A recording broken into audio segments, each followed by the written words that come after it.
All right, welcome back. In the previous video, we talked about expansionary fiscal policy. Now let's talk about contractionary fiscal policy. So, in contractionary fiscal policy, the government again is changing government spending and taxes. But remember, for expansionary fiscal policy, the government is trying to increase the aggregate demand because we had recession, we had recessionary gap. When it comes to contractionary fiscal policy, the government goal is to reduce the aggregate demand because this time the economy is not as slow. The economy actually is too big right now because we have inflation. So the government tries to deal with inflation and eliminate the inflationary gap here by reducing the aggregate demand. Remember inflationary gap? Inflationary gap was the gap between potential GDP, the level of real GDP when the economy is at full employment, and the actual real GDP. The actual real GDP right now in this discussion for a contractionary fiscal policy is greater than potential GDP. That's why we have inflation. So the aggregate demand right now is too high. That's why everything is more expensive. That's why the price level is just too high. We have inflation. So to deal with inflation and eliminate the inflationary gap, the government implements the contractionary fiscal policy.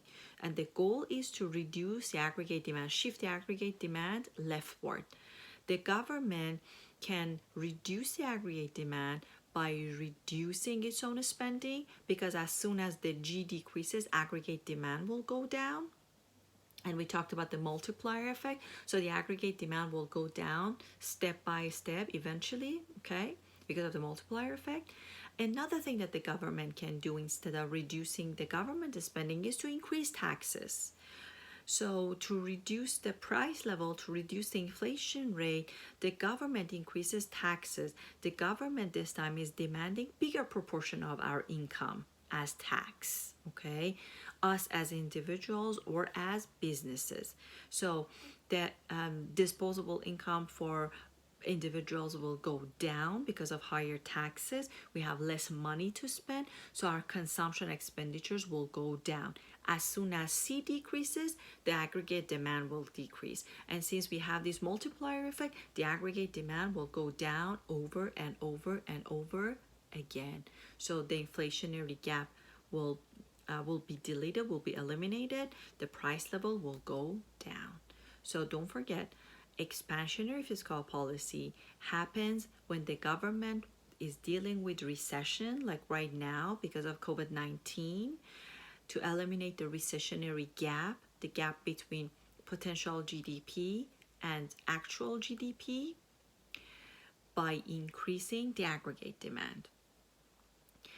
And if the government wants to deal with inflation, or if the government wants to eliminate the inflationary gap, the government implements contractionary fiscal policy.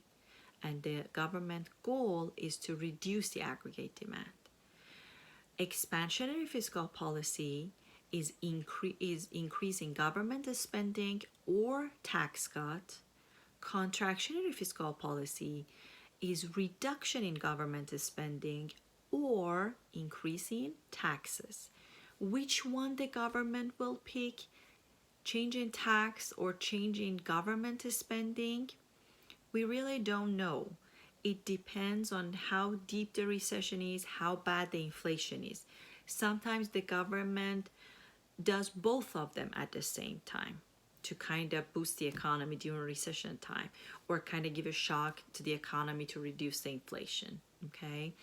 So which one it picks, it's not really obvious. And also it kind of depends on the political party that the president of the United States kind of associated with at the time that he's in the office. Typically the Republicans, they're all about tax cut, the smaller government, so they don't want to spend more, they don't want to have a kind of like a big government. And Democrats are all about big government, more spending by the government. But of course, right now, because we are in this recession, because of the coronavirus, the story is kind of different. The government is spending a lot of money because the government knows the tax cut is not going to work. Okay. But again, depending on the situation, the government can go with changing spending, its own spending, or tax cut. Okay, that's pretty much it that you need to know about fiscal policy. You can skip the loanable funds market at the end of this chapter. Just know what we mean by fiscal policy, know the types of fiscal policy, what we mean by expansionary fiscal policy, contractionary fiscal policy, know what we mean by government budget deficit, budget surplus. That's it for chapter 13, fiscal policy. Okay, we only have one more chapter to go, monetary policy. All right, so just hang in there. I'll see you later.